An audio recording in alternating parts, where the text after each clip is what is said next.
नमस्कार दोस्तों, मैं मनीष वर्मा आप सभी का हार्दिक स्वागत करता हूं आपके अपने यूट्यूब चैनल SGNR क्लासेस पर।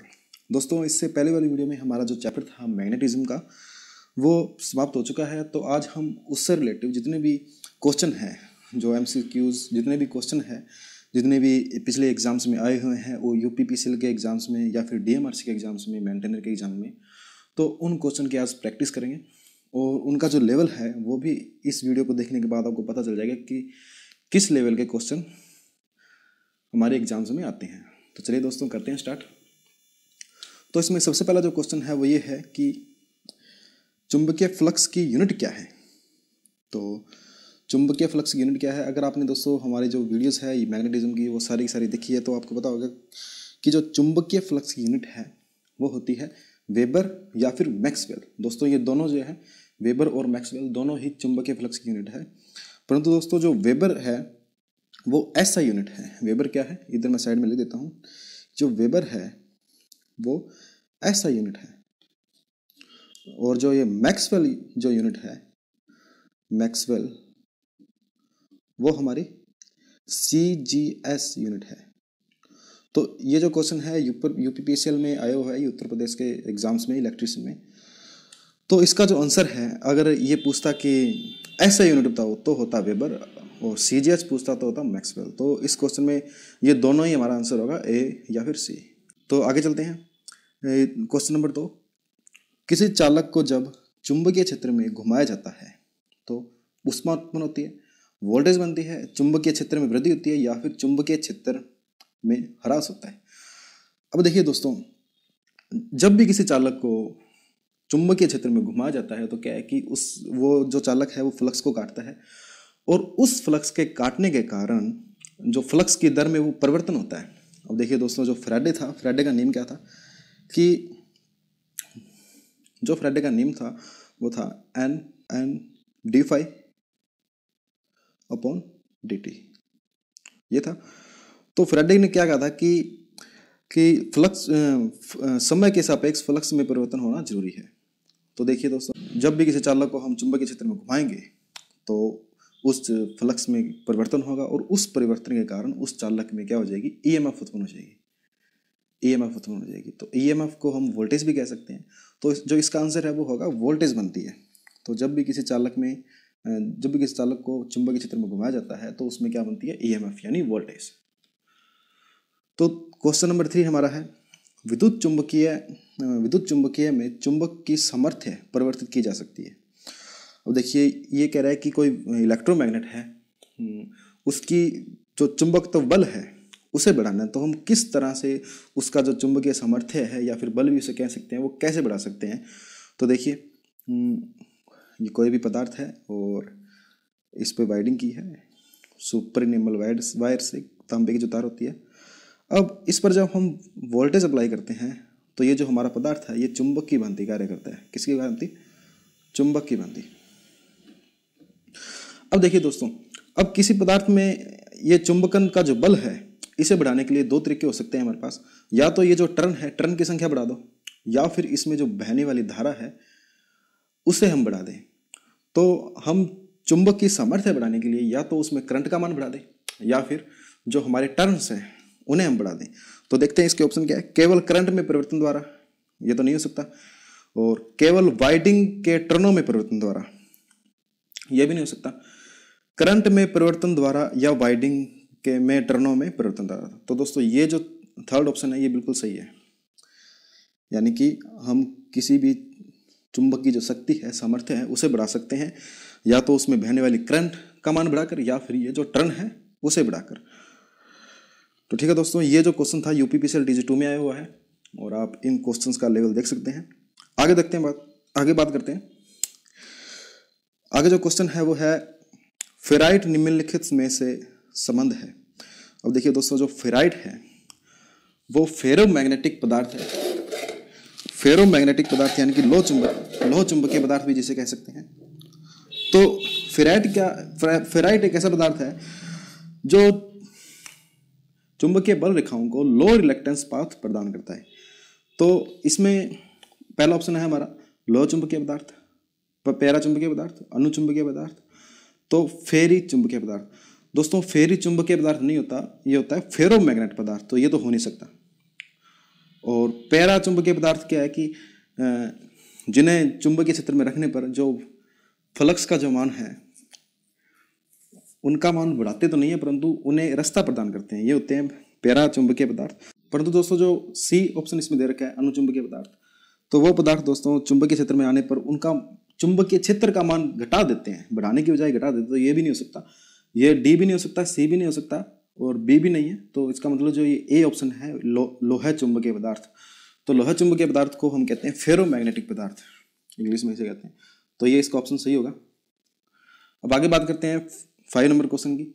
विद्युत चुंबकीय कुंडली में प्रवाहित होने वाली विद्युत धारा जब उत्क्रमित होती है तो क्या होता है। अब देखिए दोस्तों, यही मैग्नेट हम लेते हैं, इसमें जो हमने धारा बहाई थी पहले प्लस से माइनस इस तरह से कुछ, तो अगर इस धारा का मान अगर मैं उल्टा कर दूं, इसे मैं उल्टा अगर कर दूं, तो यानी कि यहाँ पर मैं माइनस कर दूं और यहाँ पर प्लस कर दूं, तो क्या होगा, एक तो धारा का मान उल्टा हो जाएगा और धारा के मान के साथ साथ जो है वो चुंबक की जो दिशा है, मान लीजिए पहले नॉर्थ इधर मिल रहा था और एस इधर मिल रहा था, तो जो इसके पोल है वो भी चेंज हो जाएंगे, एस के स्थान पर एन आ जाएगा और एन के स्थान पर एस आ जाएगा। तो अब देखिए इसमें ऑप्शन क्या लिखा हुआ है, विद्युत क्षेत्र प्रसारित होता है, ये तो नहीं हो सकता। दूसरा ऑप्शन है विद्युत क्षेत्र की दिशा अपरिवर्तित रहेगी।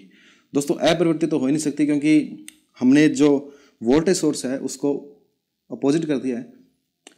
अब देखिए जो क्वेश्चन जो ऑप्शन नंबर सी है, चुंबकीय क्षेत्र की दिशा उत्क्रमित हो जाती है। तो दोस्तों ये हमारा जो ऑप्शन है ऑप्शन नंबर सी, ये बिल्कुल सही है। चुंबकीय क्षेत्र की दिशा उत्क्रमित हो जाती है, यानी उल्टी हो जाती है, रिवर्स हो जाती है। ये क्वेश्चन भी UPRBUNL में आया हुआ है TG2 में। अब आगे बात करते हैं, एक चुंबकत्व के भीतर चुंबकीय क्षेत्र, 6 नंबर क्वेश्चन है, एक चुंबक के भीतर चुंबकीय क्षेत्र की दिशा होगी। अब देखिए दोस्तों, कोई मैग्नेट है, अपने एक बार बार मैग्नेट मानते हैं NS, तो बार मैग्नेट में जो चुंबक की दिशा, या फिर कोई भी मैग्नेट है जो बाहर की तरफ जो चुंबक की दिशा होती है वो नॉर्थ से साउथ होती है, ऐसे इस तरह से। अब देखिए दोस्तों, किसी मैग्नेट में चुंबक की दिशा अगर बाहर नॉर्थ से साउथ है तो इसका मतलब जो अंदर दिशा है वो साउथ से नॉर्थ है। अब ये पूछ रहा है कि चुंबक के भीतर, तो भीतर जो होगी वो है साउथ से नॉर्थ, यानी दक्षिण से उत्तर। ये ऑप्शन जो है ए ऑप्शन है, ये बिल्कुल सही है, दक्षिण से उत्तर। तो इसका ए ऑप्शन बिल्कुल सही है। दोस्तों ऐसे क्वेश्चन जो है वो हर बार गलत हो जाते हैं, क्योंकि हमारी जो आदत है वो ये है कि हम क्वेश्चन को पूरा पढ़ते ही नहीं है। हमने ये पढ़ लिया कि चुंबकीय क्षेत्र की दिशा होती है, हमने ये इस पर ध्यान देना है दोस्तों। ये बीच में क्या लिखा हुआ है, भीतर, चुंबक के अंदर। तो क्वेश्चन नंबर 7 की बात करते हैं। चुंबकीय परिपथ में पारगम्यता विद्युत परिपथ के किस गुण के बराबर, किस गुण के जैसी है। अब देखिए जो ये पारगम्यता है, जिस तरह से विद्युत में चालकता होती है, चालकता, उसी तरह से जो मैग्नेटिक सर्किट है उसमें हम लिखते हैं पारगम्यता, गम्यता। तो इसमें जो ऑप्शन है वो सी आएगा, चालकता। ठीक है दोस्तों। और दोस्तों एक बात और, जिस तरह से विद्युत सर्किट में जो प्रतिरोध होता है, उसी तरह से मैग्नेटिक सर्किट में प्रतिरोध के स्थान पर आ जाता है क्या, प्रतिष्ठम। ये भी बात आप याद रखिए, ये थोड़ा सा लिखने में दिक्कत हो रही है, चलो कोई बात नहीं, आप समझ गए होंगे, प्रतिष्ठम। तो चलिए आगे हम देखते हैं और क्वेश्चंस को। चलिए 8वां क्वेश्चन देखते हैं। हिस्टेरिसिस चुंबकीय परिपथ में ऐसी परिघटना है जिसके कारण, अब देखिए हिस्टेरिसिस है, ये भी हमने अच्छी तरह से करवाया है। आपने अगर वीडियोस नहीं देखी है तो हमारी आई बटन पे क्लिक कीजिए, जितने भी मैग्नेटिज्म से रिलेटेड वीडियोस है वो आप देख लीजिए। और हिस्टेरिसिस, अब हिस्टेरिसिस का मतलब क्या होता है कि हिस्टेरिसिस शब्द का ही मतलब ये होता है कि पीछे रह जाना। हिस्टेरिसिस इसका शब्द का मतलब भी क्या होता है कि पीछे रह जाना होता है, पीछे रह जाना। अब पीछे रह जाना किससे, इसका मतलब 2 कारक है, दोनों कारकों से एक जो कारक है वो पीछे रह जाएगा। अब इसमें जो हिस्टेरिसिस का वक्र है वो थोड़ा सा बता देता हूँ आपको, कि यहाँ पर H चुंबकन बल का मान लेते हैं, यहाँ पर B फ्लक्स घनत्व का मान लेते हैं। तो जब दोस्तों हम चुंबकन बल का मान बढ़ाते हैं तो उसके साथ साथ फ्लक्स का मान नहीं बढ़ता, तो फ्लक्स का मान जो है वो कुछ वैल्यू बाद बढ़ता है, कुछ इस तरह से। ये जो हमारा जो वक्र है इस तरह से आता है, यानी कि जो फ्लक्स, ये जो चुंबकन बल है ये हमेशा आगे रहता है और फ्लक्स घनत्व जो है वो पीछे रहता है। तो देखिए H लेस बिहाइंड B, ये बिल्कुल उल्टा इसने लिख दिया कि H जो है वो पीछे रहता है, ये नहीं हो सकता। उसके बाद में B लेस बिहाइंड H, ये हो सकता है दोस्तों। B H से पश्चगामी रह जाता है, B जो है वो H से पीछे रह जाता है, ये दोस्तों इसमें B आंसर इसका आएगा। इसमें क्या है कि दोस्तों मेरे को लिखने में थोड़ी दिक्कत हो जाती है ये, क्योंकि इसके आगे मेरा जो है वो ट्राइपॉड जिसे कहते हैं स्टैंड मोबाइल का वो पड़ा है।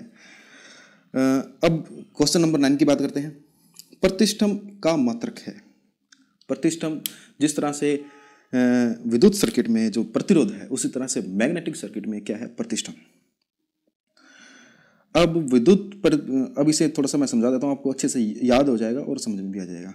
जिस तरह से दोस्तों विद्युत में क्या होता है, आर प्रतिरोध और R is equal to V upon I होता है। इसी तरह से मैग्नेटिक सर्किट में हम इसे लिखते हैं एस से, और विद्युत सर्किट में वी क्या है, एक तरह का फोर्स वोल्टेज लगाते हैं, जिसके कारण क्या है कि वोल्टेज लगाने से क्या है कि उस परिपथ में क्या होती है, धारा बहती है। इसी तरह से मैग्नेटिक सर्किट में हम क्या करते हैं कि मैग्नेटिक का जो फोर्स होता है, फोर्स ऑफ मैग्नेटिज्म FM, और बटा में उस फोर्स मैग्नेटिक का जो फोर्स लगाने से क्या होता है, फ्लक्स बनता है FM बटा में फाई, ये इसका सूत्र है। अब इसका अगर मात्रक बनाए तो FM का मात्रक क्या होता है, NI, यानी एम्पीयर टर्न। फोर्स जो चुंबकीय फोर्स है उसका मात्रक होता है एम्पीयर टर्न, बटा में फ्लक्स का मात्रक क्या होता है, वेबर। अगर हम SI की बात करें तो वेबर होता है। तो यानी कि एम्पीयर टर्न बटा वेबर, ये किसका मात्रक है, प्रतिष्ठम का, एम्पीयर टर्न बटा वेबर। तो दोस्तों इसका जो आंसर है वो क्या हो जाएगा, एम्पीयर बटा सेंटीमीटर स्क्वायर, ये तो हो नहीं सकता। वेबर बटा सेंटीमीटर स्क्वायर, ये भी नहीं हो सकता। एम्पीयर टर्न बटा वेबर, ये इसका हो सकता है। तो हो सकता क्या है, यही है। तो थोड़ा सा कई बार क्या कि बोलने में गलती हो जाती है। ये क्वेश्चन नंबर 10 की बात करते हैं अपने। चुंबकीय सामग्री में हिस्टैरिसीस स्थिति निम्न पर निर्भर करती है। चुंबकीय सामग्री में हिस्टैरिसीस स्थिति निम्न पर निर्भर करती है। तो इसका जो फॉर्मूला है उसे देख लेते हैं पहले। जो हिस्टैरिसीस स्थिति की जो फॉर्मूले की अगर बात करें तो उसे लिखते हैं WH से नीटा, WH नीटा इंटू BM 1.6 और इंटू फ्रिक्वेंसी, और उसके बाद में इंटू क्या आता है, वॉल्यूम। सॉरी, ये यहाँ पर लिखा नहीं गया, वॉल्यूम वी लिखना है, वी। तो यानी कि जो हिस्टैरिसीस स्थिति है वो, ये तो नियतांक है, ये BM यहाँ पर क्या है, ये फ्लक्स घनत्व, मैक्सिमम फ्लक्स डेंसिटी, उसके बाद है फ्रिक्वेंसी, उसके बाद है वॉल्यूम, आयतन। यानी कि आयतन पर निर्भर करता है ये हिस्टैरिसीस स्थिति, उसके बाद में फ्रीक्वेंसी पर निर्भर करता है, उसके बाद में फ्लक्स घनत्व पर भी निर्भर करता है। अब देखिए इसमें ऑप्शन क्या है, हिस्टैरिसीस पास का क्षेत्र, हिस्टैरिसीस पास का क्षेत्र ये भी निर्भर करता है, ठीक है। जो हिस्टैरिसीस वक्र होता है, ये इसका हिस्टैरिसीस पास कहलाता है, यहाँ का ये लूप कहलाता है। आप वीडियोस देखें, उनमें आपको अच्छी तरह से समझ में आ जाएगा। तो उन वीडियोस में आपको अच्छी तरह से समझ में आ जाएगा। तो क्षेत्र के उत्क्रमण की आवृत्ति, यानी कि जो इसका जो फील्ड है वो चेंज हो रहा है उसकी फ्रीक्वेंसी पर, यानी कि ये भी यहाँ पे फ्रीक्वेंसी है तो फ्रीक्वेंसी पर भी निर्भर करता है। उसके बाद में चुंबकीय सामग्री का आयतन, ये वॉल्यूम है, इस पर भी निर्भर कर रहा है। तो इसका डी ऑप्शन है ऑल ऑफ दीज, ये सभी। तो इसका जो आंसर है वो ये होगा, ऑल ऑफ दीज। ये जो क्वेश्चन था ये इसरो में आया हुआ है। उसके बाद में 11 नंबर क्वेश्चन की बात करते हैं अपनी, कि किसी स्थिर विद्युत, एक मिनट सर, अब अपने क्वेश्चन नंबर 11 की बात करते हैं कि स्थिर विद्युत फ्लक्स घनत्व की इकाई होती है। अब सीधा इसने ये स्थिर विद्युत जो है ये हमें कंफ्यूज करने के लिए लिखा है, तो आप इससे कंफ्यूज ना होइए। इसमें सीधा पूछ रहा है कि फ्लक्स घनत्व की जो इकाई है वो क्या होती है। तो दोस्तों जो फ्लक्स घनत्व की इकाई है वो होती है वेबर पर सेंटीमीटर स्क्वायर, यानी कि वेबर पर वर्ग मीटर। अब क्वेश्चन नंबर 12 की बात करते हैं। नियत, जो प्रेरित EMF और धारा सदैव उन्हें उत्पन्न करने वाले कारण का विरोध करता है वह निम्न कारण है। तो दोस्तों ऐसा नियम जो है वो लेंज ने दिया था। लेंज का नियम लेंज ने ये बताया था कि जो उत्पन्न EMF है वो सदैव अपने उत्पन्न होने के कारणों का विरोध कर रहा है। तो उत्पन्न होने का कारण क्या है कि फ्लक्स में परिवर्तन, यानी कि जो EMF उत्पन्न हो रहा है हमारा, वो उसमें फ्लक्स के में परिवर्तन की दर, जो परिवर्तन है उसका विरोध कर रहा है। तो ये जो नियम था वो था लेंज का नियम। जैसे कि जो फैराडे का जो नियम था वो था n/d∅/dt। तो दोस्तों अगर यहाँ पर हमें माइनस लगाओ, माइनस का चिन्ह लगाओ इसके n के आगे, तो ये हमें दर्शाता है किसका, लेंज का लॉ, लेंज नियम। उसके बाद में बात करते हैं क्वेश्चन नंबर 13 की। निम्न में से कौन फ्लक्स की एक इकाई नहीं है। फ्लक्स की पूछ रहे, चुंबकीय फ्लक्स की इकाई। तो चुंबकीय फ्लक्स की इकाई क्या होती है, वेबर। अगर हमसे ऐसा ही पूछे तो वो कहती है वेबर, ऐसा ही इकाई है ये। और उसके बाद में जो सीजीएस इकाई है वो क्या है, मैक्सवेल। तो अब देखिए वेबर भी है, मैक्सवेल भी है, और टेस्ला। ये दोस्तों फ्लक्स घनत्व की इकाई है, टेस्ला फ्लक्स घनत्व की है, परंतु इसका क्वेश्चन ये नहीं होगा बी, यानी कि ये नहीं है। तो इसका मतलब ये इसका बी जो है वो सही है। उसके बाद में लेंज नियम निम्नलिखित के संरक्षण के नियम का परिणाम है। आवेश, प्रेरित धारा, ऊर्जा और प्रेरित ईएमएफ। तो ये प्रेरित ईएमएफ पर निर्धारित है कि जो उसमें प्रेरित ईएमएफ होगा वो सदैव फ्लक्स में परिवर्तन का विरोध करेगा। तो ये था 14वां क्वेश्चन। आगे बात करते हैं दोस्तों। आगे हमारा जो क्वेश्चन है वो है 15 नंबर क्वेश्चन। फ्लेमिंग के बाएं हाथ का नियम लागू होता है। दोस्तों ये फोकस जो है, फोकस की थोड़ी प्रॉब्लम है। जब मैं अपना हाथ इस पर लेके आता हूँ तो ये कैमरा जो है ये मेरे हाथ को फोकस कर लेता है, इसके कारण थोड़ा सा धुंधला हो जाता है, तो आप थोड़ा एडजस्ट कर लीजिए। मैं बार बार नहीं लेके आऊँगा हाथ। ये देखिए, फ्लेमिंग के बाएं हाथ का नियम निम्न पर लागू होता है। तो दोस्तों ये जो फ्लेमिंग के बाएं हाथ का नियम है ये अपने डीसी मोटर और डीसी जनरेटर के अंदर हम पढ़ेंगे इसे। फिर भी मैं इसे बता दूं, इसे याद रखने की ट्रिक आपको बताता हूँ कि जनरेटर, ये देखिए जनरेटर और मोटर दोनों में अगर हमें ईएमएफ की दिशा ज्ञात करनी हो तो हमें फ्लेमिंग के नियम लगते हैं दोनों में, मोटर और जनरेटर में, दोनों में प्रेरित जनरेटर में क्या है कि प्रेरित ईएमएफ की दिशा ज्ञात करेंगे, और मोटर में क्या है उसके घूर्णन की दिशा ज्ञात करेंगे। तो दोनों में फ्लेमिंग का नियम लगेगा। अब ये फ्लेमिंग के दो नियम हैं, एक तो right hand rule, right hand, एक है लेफ्ट हैंड। तो दोस्तों इसमें कंफ्यूजन होती है कि राइट हैंड किस में लगता है और लेफ्ट हैंड किस में लगता है। तो एक ट्रिक है, ये देखिए, इसको पूरा पढ़िए। रेटर, ये लास्ट में क्या आ रहा है, रेटर। और रेटर किससे संबंधित है, राइट। देखिए राइट और रेटर दोनों आपस में संबंधित है, राइट और रेटर। इसका मतलब यहाँ पर राइट हैंड रूल लगेगा, किसमें, जनरेटर में। और राइट हैंड रूल जब जनरेटर में लगा तो मोटर में कौन सा लगेगा, लेफ्ट हैंड रूल। इसे आप याद रखिए। तो फ्लेमिंग के बाएं हाथ का नियम लागू होता है, बाएं हाथ ये लेफ्ट हैंड है, और लेफ्ट हैंड किस में होता है, मोटर में, और राइट हैंड जनरेटर में। तो इसका आंसर जो होगा क्या होगा, मोटर। उसके बाद में क्वेश्चन नंबर 16 की बात करते हैं कि स्वयं प्रेरण की इकाई होती है। अभी देखिए ये जो क्वेश्चन हमने किया था ये डीएमआरसी में आया हुआ है, डीएमआरसी 2016 में। स्वयं प्रेरण की इकाई होती है, स्वयं प्रेरण यानी कि इंडक्टेंस। अब इंडक्टेंस की इकाई क्या होती है, हमेशा हेनरी होती है, चाहे वो स्वयं प्रेरण हो या फिर अनोन्य प्रेरण हो। तो इसकी जो आंसर हो जाएगा वो क्या है, हेनरी। ओम नहीं होगा, ओम जो है वो प्रतिरोध की इकाई होती है। टेस्ला जो है वो फ्लक्स घनत्व की इकाई होती है। तो इसका जो है आंसर वो हेनरी हो जाएगा। तो अब आगे बात करते हैं क्वेश्चन नंबर 17। चुंबक के द्वारा अल्प मात्रा में प्रत्याकर्षित होने वाला पदार्थ है। ये देखिए बहुत अच्छा क्वेश्चन है, ये डीएमआरसी 2016 में आया हुआ है। और चुंबक के द्वारा अल्प मात्रा में प्रत्याकर्षित, अब देखिए चुंबक जो है वो लोहे के कणों को अपनी तरफ आकर्षित करती है, परंतु दोस्तों कुछ ऐसे भी पदार्थ है जो चुंबक के संपर्क में आने से प्रत्याकर्षित होते हैं, उससे दूर भागते हैं। तो ऐसे जो पदार्थ हैं वो हमारे कहलाते हैं डाया चुंबकीय पदार्थ, डाई मैग्नेटिक मटेरियल्स। ठीक है दोस्तों, अब आगे बात करते हैं 18 नंबर क्वेश्चन। छड़ चुंबक के चारों ओर पैदा हुए चुंबकीय रेखाओं की दिशा क्या होती है। छड़ चुंबक है और चारों ओर पैदा हुए चुंबकीय रेखाओं की दिशा क्या होती है। ये आरआरबी रांची में आया हुआ क्वेश्चन है। तो छड़ चुंबक के जो चारों ओर, जो इसमें सीधा सीधा दिशा हुआ है, दिशा लिखा हुआ है कि दिशा क्या होती है। ये नहीं कहा कि चुंबक के बाहर या फिर चुंबक के अंदर। तो अगर ये नहीं कहा तो अपन को करना है नॉर्थ से साउथ। ठीक है, तो उत्तर से दक्षिण ध्रुव की ओर। ये हमारा जो है ये ऑप्शन ए इसका सही हो जाएगा। उसके बाद में क्या है 19 नंबर क्वेश्चन। चुंबक फ्लक्स का ऐसा ही मात्रक, चुंबकीय फ्लक्स का ऐसा ही मात्रक। ये देखिए ऐसा मात्रक पूछा है तो क्या होता है, वेबर। अगर यहाँ पर सीजीएस मात्रक पूछा होता तो वो क्या आता, मैक्सवेल। ठीक है दोस्तों। अब बात करते हैं चुंबकीय, यदि चुंबकीय फ्लक्स का मान फाई, चुंबकीय फ्लक्स का मान क्या है, फाई, और तथा इसके प्रभाव के अंतर्गत क्षेत्रफल ए हो, क्षेत्रफल का मान दे दिया हमें ए, तो चुंबकीय फ्लक्स घनत्व का मान क्या होगा। चुंबकीय फ्लक्स का जो सूत्र है, घनत्व का जो हम सूत्र मानते हैं, जो ऊपर फ्लक्स लेते हैं उसके बाद में एरिया, नीचे एरिया लेते हैं। एरिया किस में लेते हैं, सेंटीमीटर, मीटर स्क्वायर में, सेंटीमीटर स्क्वायर में सीजीएस में लेते हैं, तो मीटर स्क्वायर में हम नीचे एरिया लेते हैं। इसमें एरिया का मान दे रखा है क्या, ए, और फ्लक्स का मान क्या दे रखा है, फाई।